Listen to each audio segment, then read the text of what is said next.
సూర్యున్నే బొట్టుగా పెట్టినవు, బళ్ళాన్నే చేతిల పట్టినవు, మహమారి తలలే నరికినవు పెద్దమ్మ, నరకానికి దుష్టుల దరిమినవు.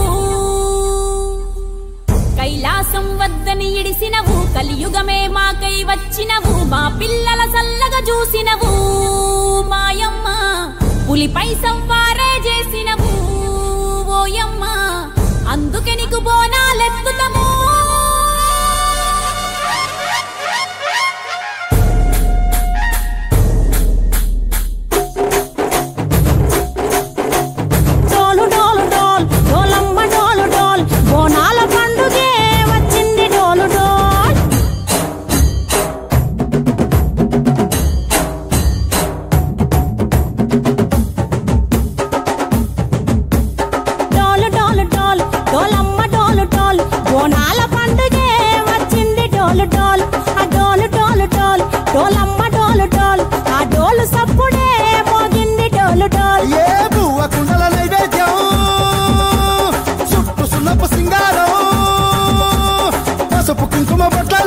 ఎలుగుతాంటే దీపాంతం ఎర్రమట్టి పిడుసలే ఎత్తగా రాగం, పల్లె పల్లె పావురంగ ఎత్తను పోనం, తిల్లెం పల్లెం కుడుకలు బెల్లం, తర్వాతన యాపకమలు చేసెను గానం, తిల్లెం పల్లెం షావల తాళం మెరుస్తా.